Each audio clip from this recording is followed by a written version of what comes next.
o'clock Eastern. That is the time I come on and talk to you guys. I am so grateful for Westner, for the station Radio Télépuissance. So you guys need to be following him on all social media, Radio Télépuissance. We are on Roku. Find us and watch the show. Go watch the previous shows. My name is Daniella. I am a licensed financial broker. This is a program that I put on to come and share information with you guys, right?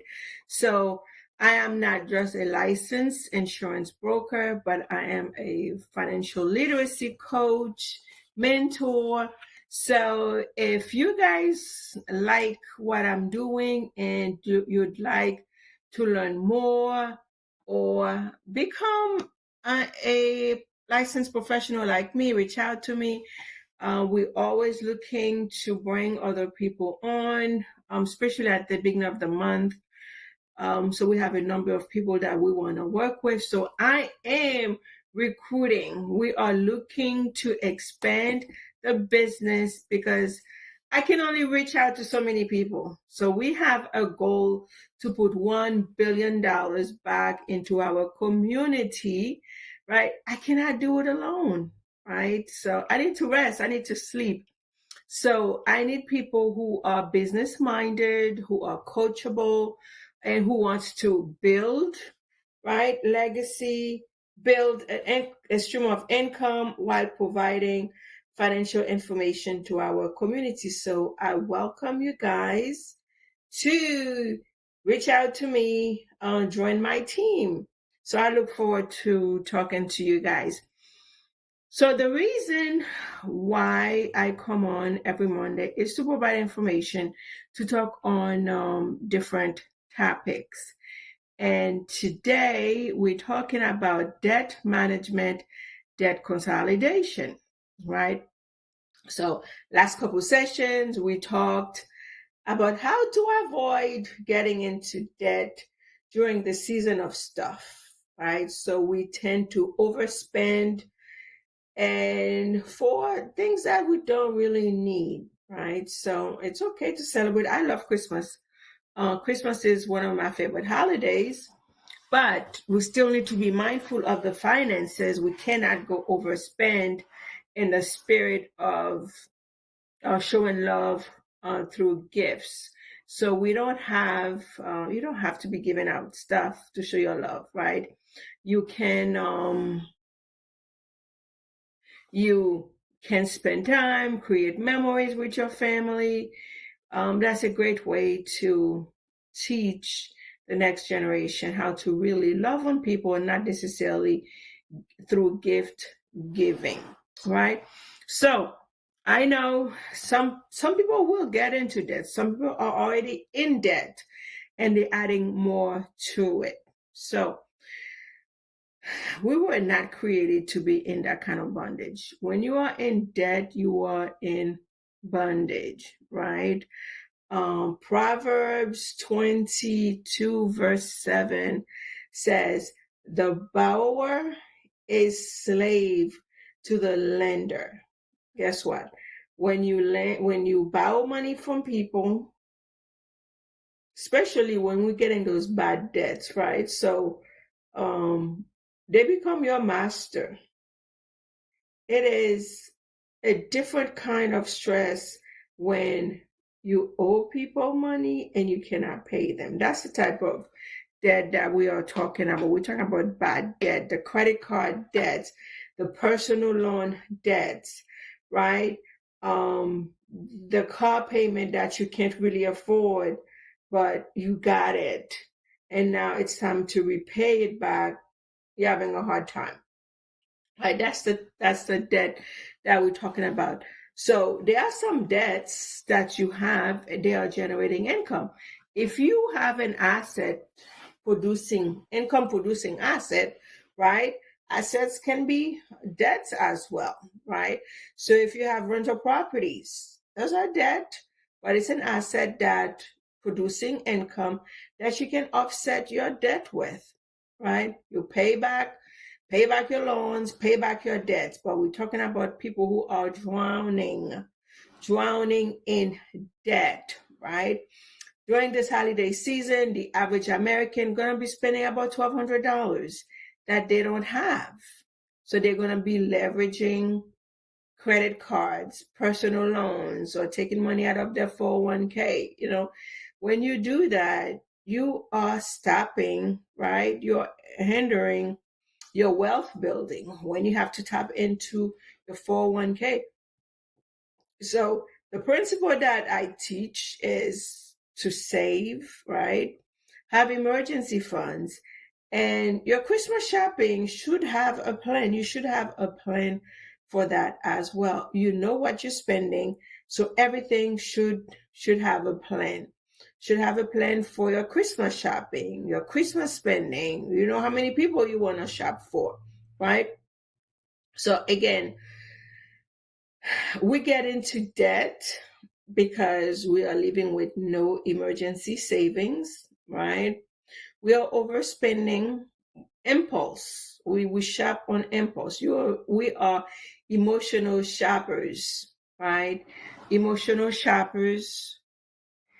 We just buy because it makes us feel good, right? But after that, and that 30-second rush, we're good. They will say, oh yeah, why did I do that? I could have done something else with the money. I could have allocated the money, right?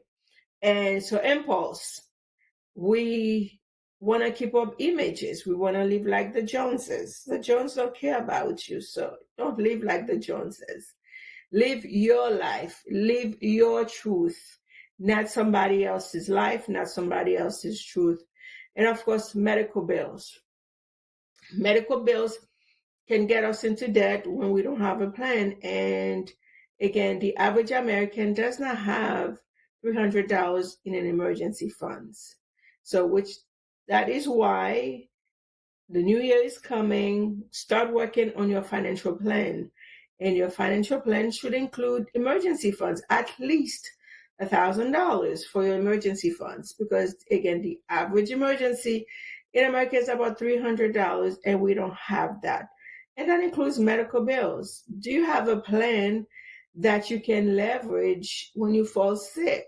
Right? We talk about life insurance with living benefits, depends on the illness, right? Not all illness is covered under the plan, but if you have a disability, if you're unable to work, you can leverage the right type of life insurance plan to pay for medical bills, right?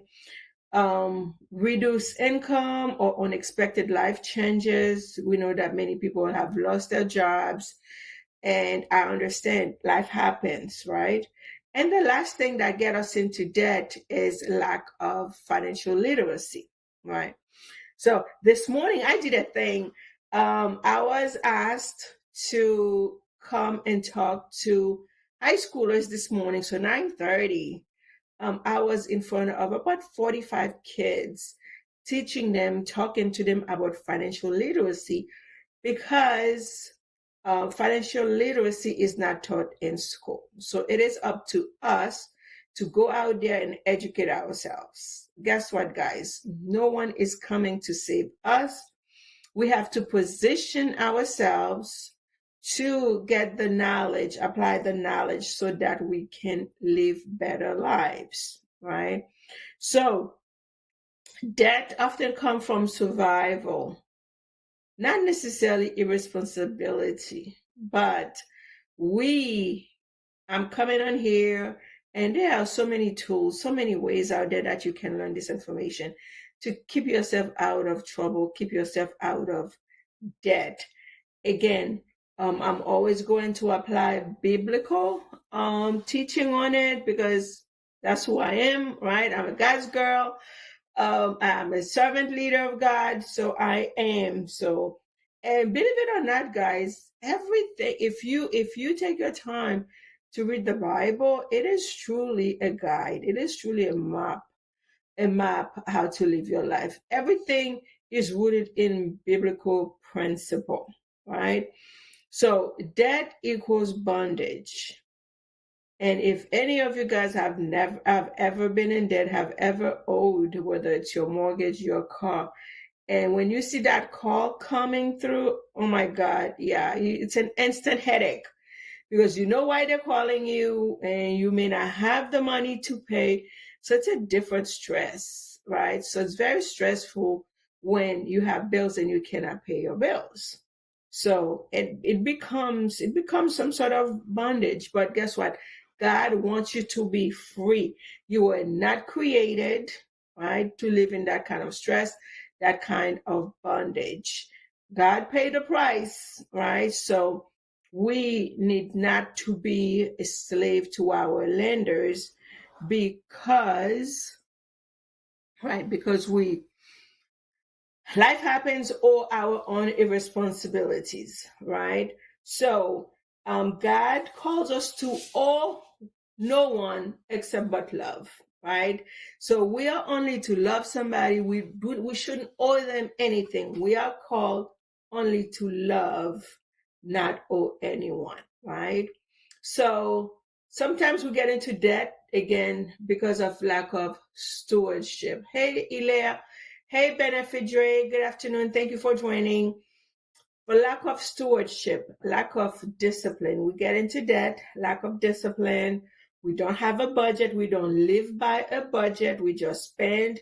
We don't keep track of our income versus our expenses. And we be at the register praying that it goes through, but yet we won't sit down and do a budget. So again, if you are one who wants to get out of debt, you need to live by a budget. You need to have a budget. You need to track anything that you're not tracking. You cannot attack, right? You cannot attack what you're not tracking. So you need to track your expenses versus your income. So every dollar that you have need to have a job, right? So you cannot just have money sitting in a savings. Yes, you need to have savings at least, 6 months, minimum 6 months, maximum 12 months. And once you have that, then you should be looking at ways either to reduce your debt or investing, right?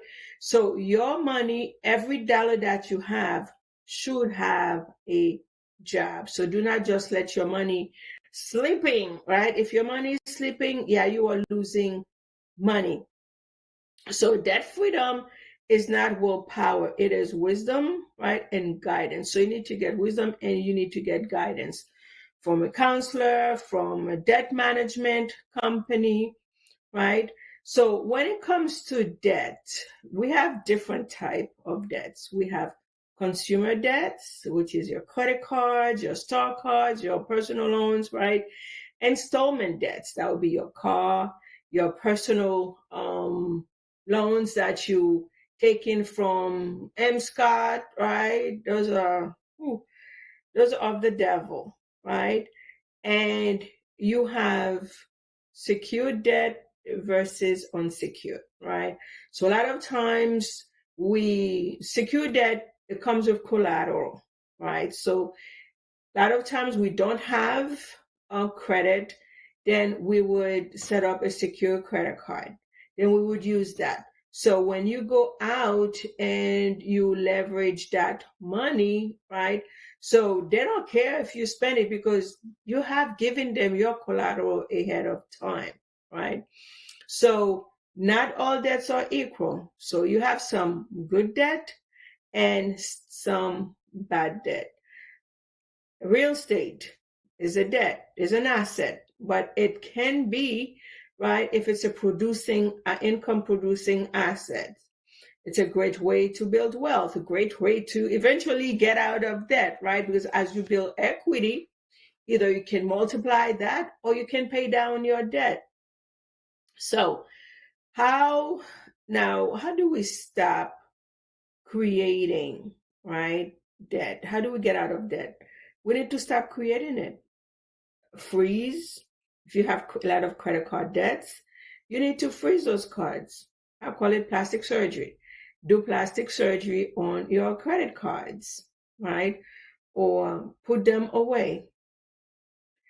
Freeze, pause unnecessary spending. A lot of us, right? We don't do budgets. We don't budget because we do not want to see the leaks, right? The holes. A lot of us, Uber Eats is eating up our money. Um, what else? Amazon, Sephora. Yes, the ladies, right? We should be owing stocks in those companies, not just spending, right? Ulta, Macy's, right? So look at your budget and what is robbing you from your financial freedom. What is stopping you from getting out of debt? And you will not know what that is until you sit down and really look at your expenses. Now, I know it's not easy. I love to shop, right? But there comes a time that you have to do what you have to do to get yourself out of the hole. Again, 45% of American, right? Actually, no, it's higher. About 65% of American, they work and there is no savings. So when they reach 65, they're thinking they can retire. They cannot retire because of lack of planning, lack of discipline, right? Didn't put money away for their retirement, right? Drowning in debt. There is no way someone at 60, 65, you should have a mortgage. The elites, the informed, that's when they're starting their second phase. They want the kids out of the house. They don't want mortgage. So if you're at that point, like 60, that's when you're going to start like a 30-year mortgage, even a 15-year mortgage. That's a lot. That's when you should be looking at reducing, downsizing, right? Your home so that you can live a life of freedom. So build a better emergency fund. Start an emergency funds.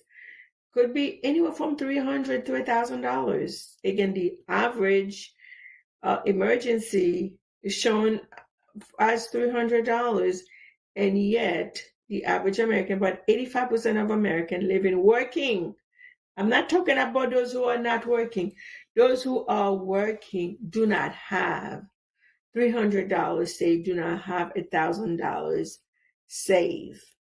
So again, save, build an emergency funds, right? And don't go back into debt when you pay those credit cards, right? List your debt. One exercise that I've had my students do is to list your debt. Sometimes when you ask people how much debt they have, they don't know. Again, it's scary to come faced with reality of your financial life, your financial situation. I know it can be discouraging, but you need to have it written down. So I have one student, what he does, he will write all of his debts on his mirror. There's no way, right? He can forget it or neglect it because it's right in his face every time he goes to wash his face. So pull out a sheet of paper, pull up your credit, right? And it's a good way too. Pull up my annual free credit report. It will give you all three reports. Then go through it. Make sure that everything is on that report is accurate because people do get inaccurate reporting. Make sure your name is spelled correctly. And if you have different accounts with your name misspelled, get those removed to have a clean report. Again, I know it could be intimidating to face your situation, but it needs to be done if you want to go into 2026 differently. Some people don't care. If you're not the one who wants to live a better financial life, then hey, continue doing what you've been doing because you know that if you keep doing the same thing that you've been doing for the past 5 years, 10 years, nothing's going to change. So you have to ask yourself, if you keep doing, if your life today, how would that look in the next 5, 10 years if you don't change, if you don't switch up, if you don't come up with a plan to start saving, start budgeting, getting out of debt, right? So you have to think, are you going to come here and leave your family in debt, in chaos? Or do you want to leave peace of mind, right, for your family when you leave? Because guess what, guys? Your debts, they don't die with you. Your debt becomes part of your estate. And your estate will go through probate if you don't have a trust. So, no, your debts do not die with you. Your family will have to pay down your debt. They will hunt them, especially if you're married, right? So how do you get out of debt? So you have your debt list, right? So you have to decide how you're going to attack it. There are 3 most prevalent ways of getting rid of your debts. Again, you can use the snowball method, which you pay the lowest balance first and then you build. Some people like to do it. Hey, I had 10 credit card, or I had 10 account. I paid 1, I paid 2. So that gives them a little push, get them motivated, right? Great momentum. If that's how you want to do it, fine. But you can also do the debt avalanche. Pay your highest interest first. Because one thing that's really keeping us from financial freedom is the interest that we are paying on our debts, right? Because the interest gets compounded. People don't understand how compounding interest work. It can work for you the same way it can work against you. So you have to determine how you want to pay your debt. Do you want to do the snowball? Do you want to do the avalanche, or do you want to do a hybrid? So look at how much debt you have and how quickly, right? How long it would take for you to pay down your debt. Then you can determine what method you want to use. You can do hybrid, right? Where you do a mix of the avalanche or the snowball. Whatever works for you, as long as you have something, as long as you are doing something, right? If you do nothing, nothing's going to happen, nothing's going to change, right? So there are some times we are drowning in the debt and we do the budget and we come up with a plan and we cannot get out of it, right? Sometimes you have to seek financial help, okay? That is through debt consolidation. Some people don't like it because of some companies. People get bad experiences from those companies. So if you are in a position that you've tried to get out of debt by yourself and it's not working, you may need to do debt consolidation. A debt management company can help you with that. Do your homework, do your due diligence. Don't just pick somebody random that you see on TV or somebody told you about them, right? Ask professionals like me, okay, what are some reputable companies that can handle your debt management? Because the biggest thing with debt consolidation, a lot of times your credit takes a bigger hit, right? Because they make you pause them again, because you have to pay fees, you have to pay them their fees. Sometimes they say, hey, we'll take you 18 months or 2 years to get out of the debt, and they don't start paying those people right away, and your credit continues to decline. So debt consolidation, right, is having all of your accounts under one. So if you have 5 credit cards, you're able to consolidate consolidate them into one. Instead of making 5 payments, you're only making 1 payment, which is why you see your credit sometimes will sink, right? So you can do a debt consolidation, you can do a balance transfer, right, into a credit card. You can get into a debt management program. Again, do your due diligence who you're doing business with. Sometimes that's a good way of getting out of the debt, especially if you can do a balance transfer into a credit card that gives you lower interest rate. A lot of times you have some banks that would say, hey, you have 12 months to pay them back, 0 interest. So that's a good way, because the lower you're paying, the less interest you're paying, the quicker you'll be able to get out of debt, right? Debt consolidation for home equity is not, when leveraging your home equity, you're going to be charging interest and you have to pay that. So that may not be an ideal situation for you, right? So it helps. Debt consolidation helps because you can lower your interest. Again, if you're able to move it into a interest-free account, or the debt management, debt consolidation companies, they are able to negotiate your interest down for you, which sometimes you may not be able to do because it can be time consuming, right? And then you have to know the language to leverage when you're calling those companies that you're dealing with. And they will do everything in their power not to give you the interest reduction. But if you're working with a company that may have built relationship with your specific creditor, then they would grant them lower interest rate, right? Able to reduce your monthly payments. Maybe the 5 credit cards you were paying like $1,500, maybe you'll be able to reduce it to $1,000 or $700.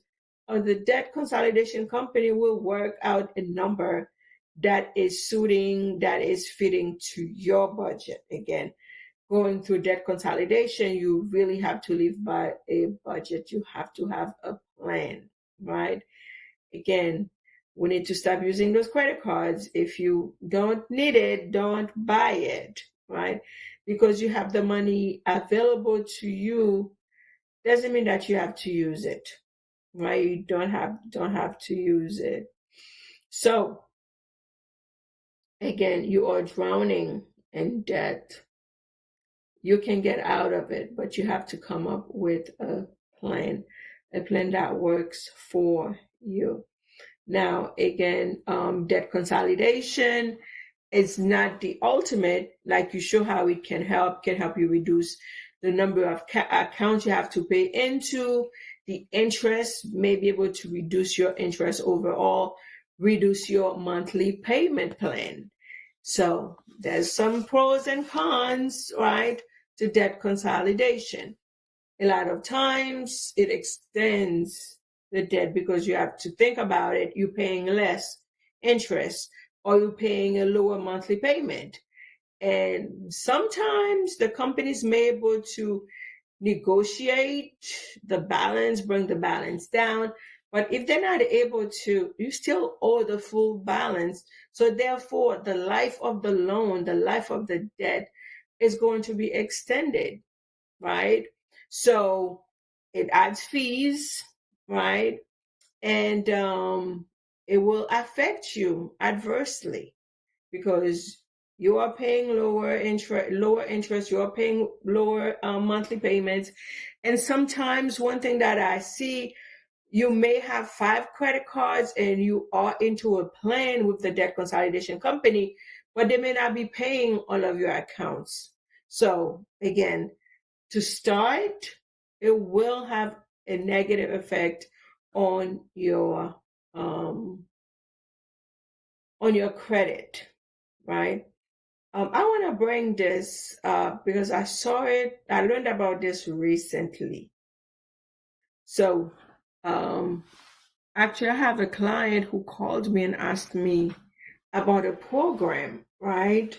She's an elderly person, has a home, and she has some debt. So I don't remember the specific name of the program. Let me see if I can get my phone.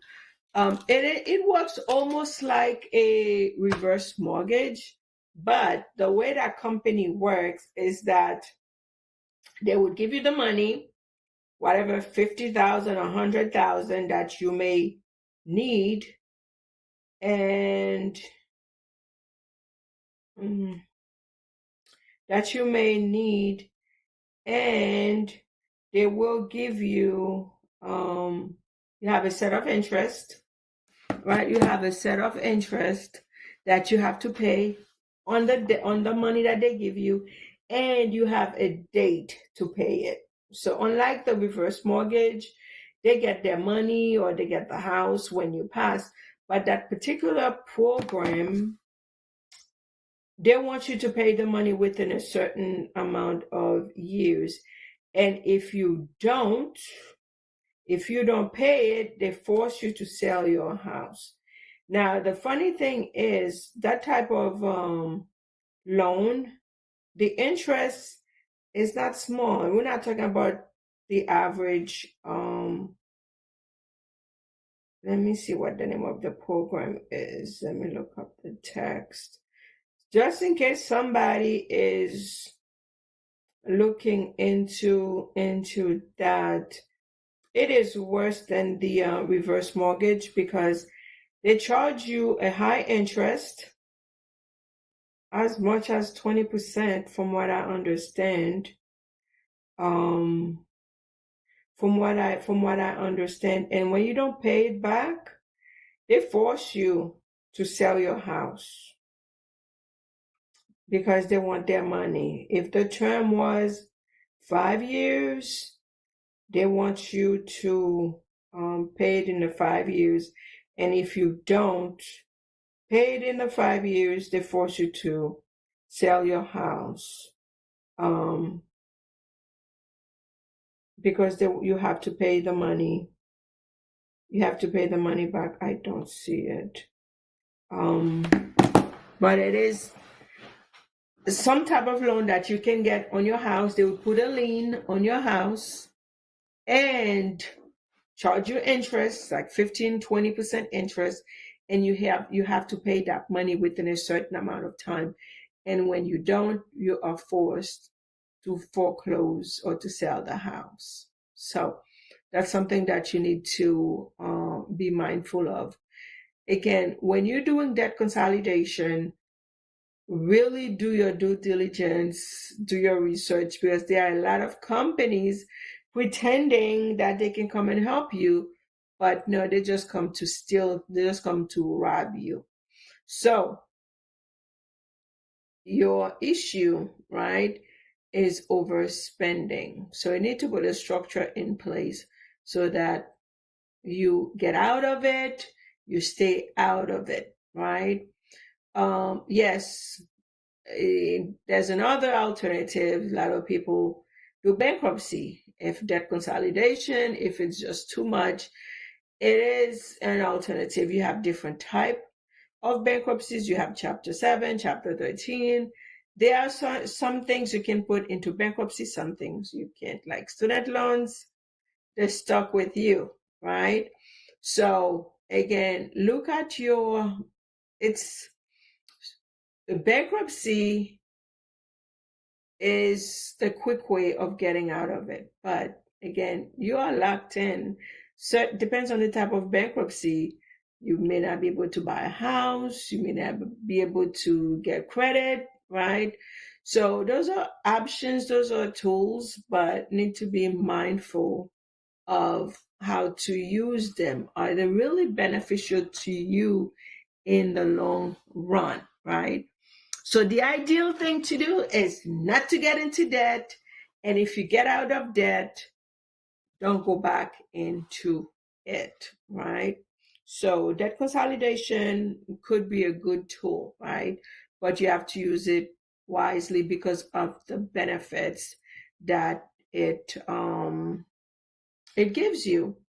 again, if you can do this by yourself. You have to learn how to negotiate, learn a little bit about the lingo of the credit reporting or your creditors. There are some things that they will do and there are some they won't. But you can always ask, right?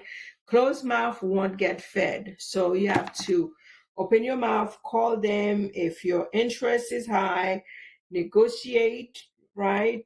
Renegotiate your interest so that you can lower your debt, right? If you need to request a hardship program, a lot of the creditors, your mortgage or your car loan, your credit cards, they have hardship programs that you want to leverage, right? They'll put the debt in the back, but come up with a plan to pay because that lengthens the life of your loan. And guess what? You end up paying more money because that interest is compounding, right? If you understand compounding interest, wow, your life will be so much better. You have two ways, interest, right? Two ways of being charged interest or utilizing interest. Simple interest and compounding interest. Compounding interest, right, is when you look at the credit card and it says you owe $3,000 and it tells you it will take 17 years, 15 years, 20 years to pay that off. If you just pay the minimum, is because of the interest that you are being charged that is compounding. Albert Einstein says compounding interest is the eighth wonder of the world. Those who understand it will earn it. Those who don't will pay it. And it's something, again, lack of financial literacy. We do not know, we do not understand how compounding interests work. We need to make it, you need to make it your business to learn about compounding interest because it will save your life, right? In building wealth. So, what are some ways that, some things that you can do to eliminate your debt? Income. I know some of us only work in one job. Some of you are already working two jobs, right? Find a way to generate additional income with this era of AI. Oh my God, digital products. You can create a product only once and you continue to make money on it years to come while you're sleeping. What do you have? What skills do you have? If you're bilingual, can you teach Creole? Can you teach French? Can you teach Creole? Can you teach English? What do you have in your hands that you can use, right? That can generate income. If you are out there and you only have one income, oh my God, yeah. You can't. Warren Buffett himself says, for you to build wealth in America, you need to have 15, right?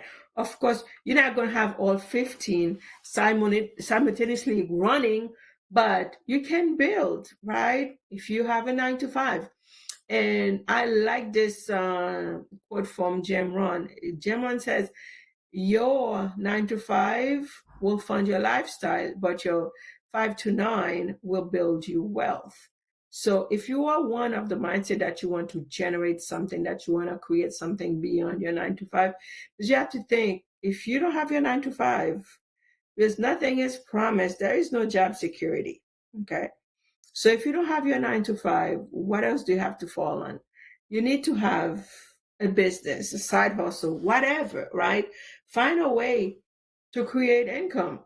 Some people do Uber. It may not be the best because sometimes it's hard. You have to run so many trips to make some money. Depends on your market, right? Find a way. Can you create a digital product teaching people what you already know, what you're already doing? That, it is beautiful when you can wake up in the morning and you sell 2, 3, 4 digital products.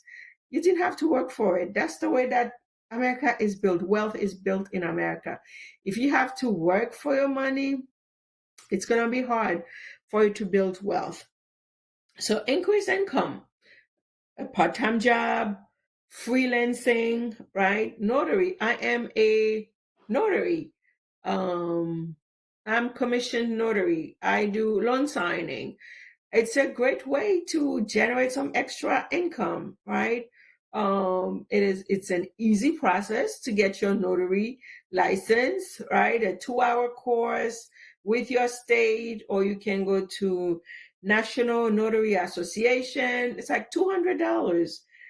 $200 that you can get a little stamp, right? Get a um 2-hour course and get that stamp. And your first 2 3 deals, you make that money back, right? So you work your own schedule, right? You take jobs that you want, that job you don't want, you don't. So great way of creating that. Find a way to create some passive income, right? I love the field I'm in. Yes, some people say, hey, they don't like multi-level marketing. I love it. The reason why I don't always have to work on my own pen as a licensed financial broker, I have a team. Yes, I train my team, I mentor my team, I coach my team. Guess what? The companies that we are appointed with, that we are contracted with, when my team makes a sale, guess what? They are paying me because not only I give them the opportunity, I help them get licensed, but I'm continuing to mentor them, help them. I have some agents, they don't work the business, they just send me the clients. So they are doing whatever they're doing, working, and they have a client, they send them to me. I help the client, I sit down with the client, do the presentation, do the application. Guess what? The company is paying me. And sometimes I have some independent agents. They do their own thing, but the company remembers that I'm the one who introduced them to the business. I'm the one who coached them. I'm the one who mentored them, helped them build their own business. Guess what? The companies reward me. Nothing from my agents. Listen, the money that I didn't have to work for is so much sweeter. Okay. So that is multi-level marketing for you. You may not like it. That's on you, honey. But let me tell you something. Getting a couple $1,000s off of somebody else's work that I trained, yeah, I'll do multi-level marketing every day, all day long. Okay. So again, there's a difference between pyramid and multi-level marketing. Pyramid, the person brings you in, you cannot surpass them. For true multi-level marketing, you get paid based on your efforts. So if I have an agent who comes in and who's putting the work, they can surpass me. They can go and kick my butt and make more money and leave me behind, because I did that with my friend who brought me in. I went into the business full time and she was doing it part time. Yeah, I ranked up, and she's no longer in the business. But yeah, this is not a place that, okay, because somebody brought you in and you stuck under them. No, that is not multi-level marketing. So anyway, I digress. uh hey, find a way to generate some income, right? My license, I have a 215 license. For those who don't know, I have a 215 license. I do life, health, and annuities, right? I get paid based on my clients, the clients that I help, right? Also, I'm able to generate income by providing trust referrals. So every time I refer someone to an attorney and they get a trust, I get $300 to $500. All I do is sit down with them for 10-15 minutes and I get $300. So you have to think, what do you have? How can you generate $300 by sitting down with someone for 15-20 minutes? I don't even need to go to the appointment with them. All I have to do is set it up. So yeah. So those of you who are looking to make some extra money, reach out to me. So how do we really get out of debt? So we need to remove emotions out of it. Again, we need to stop shopping on emotions. I know the holidays is hard and we think that we have to show up for our family. by spending money we don't have, right? For people we don't really care. And what they're going to do with the gifts, re-gift them or return them for a refund. And sometimes they don't even get the money that you paid for it because they don't have a receipt, right? So it starts with a mindset. We really have to shift our mind, right? Going into 2026, what kind of life do you want to live, right? What kind of life do you want to continue to live in the debt trap, right? Or do you want to live differently? So that's a question that you have to ask. And that's where the change going to start. Because until you come to the point where say, okay, enough is enough. You are tired, right? Of being tired of being in this financial situation. It's not going to change, right? Until you get sick and tired of being sick and tired of your current financial space, financial situation, it's not going to change, unfortunately, right?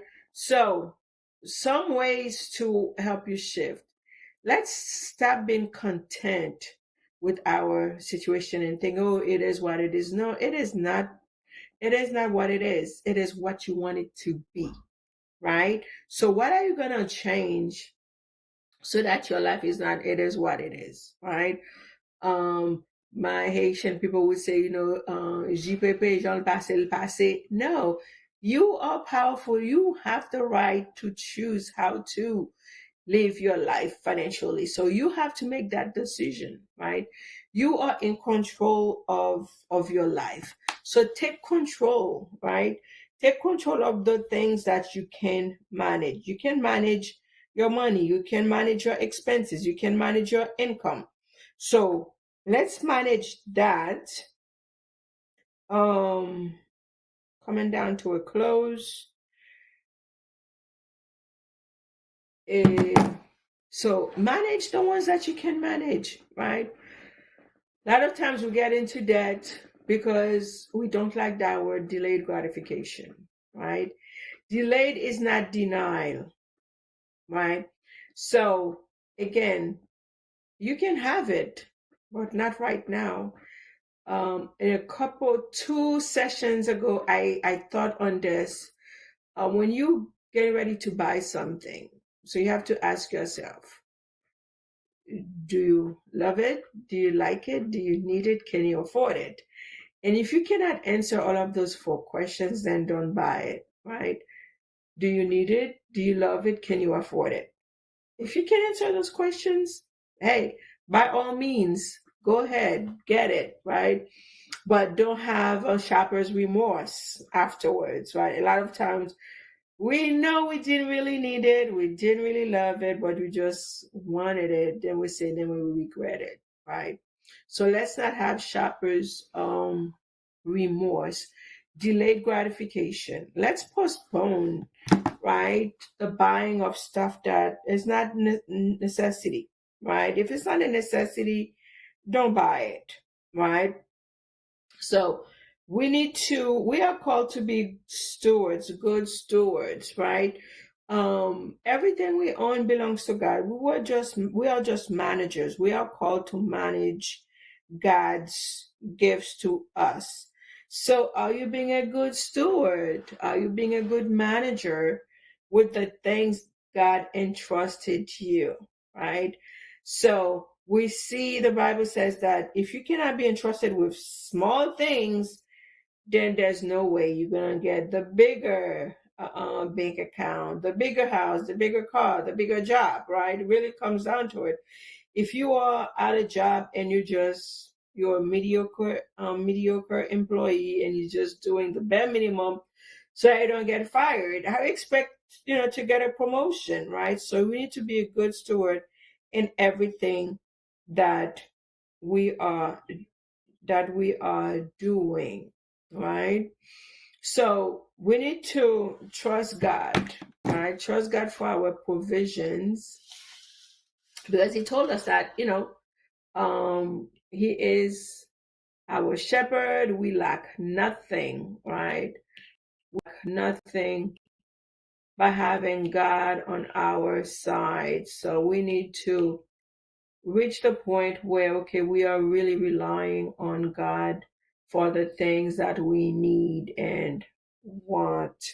So it is not easy. I know I like, nice stuff. I want the bigger house. I want my Range Rover, right? But I have to look at how am I managing the things that I have right now. Am I being a good manager of what God has entrusted me now? So how can I be trusted with more, with bigger things, when the things that I have right now, I cannot manage them? So again, we need to not live like the Joneses. The Joneses don't care. They don't care, right? The Joneses, they are the millionaire next door. They have their things in place, right?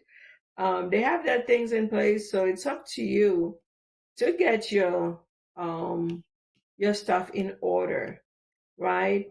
And people will not tell you what they have or what they don't have a lot of times. So if you are betting on, if you are looking at if you are looking at what the Jones have and you want to have it too, guess what? You'll be paying the price. So get yourself in a position to get your stuff together, get your plan together. Again, nobody's coming to save you.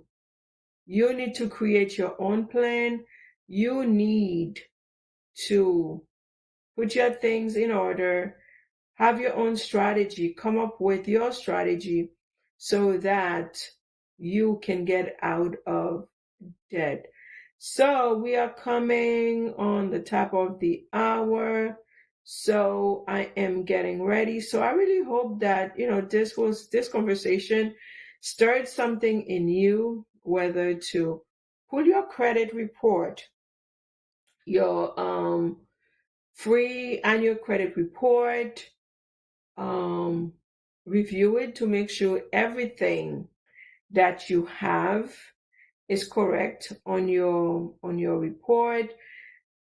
Dispute, right? Right on your report, you can dispute whatever thing that is misrepresented or misreported on your credit report. And follow up. You'll be surprised that what you can get rid of on your credit report. Especially now is a good time to do it because everybody's busy with Christmas. So it's a good time to dispute those things because the creditors, they are busy partying or planning the Christmas party that, they won't get to the letter from the credit bureau. And the credit bureaus have to remove them from your credit report 30 days. So if your creditors don't answer, December is a good time to do it because people are busy. People are not doing what they're supposed to. They're not working. So review your credit, dispute anything that needs to be disputed, clear your credit, set up your budget plan, have your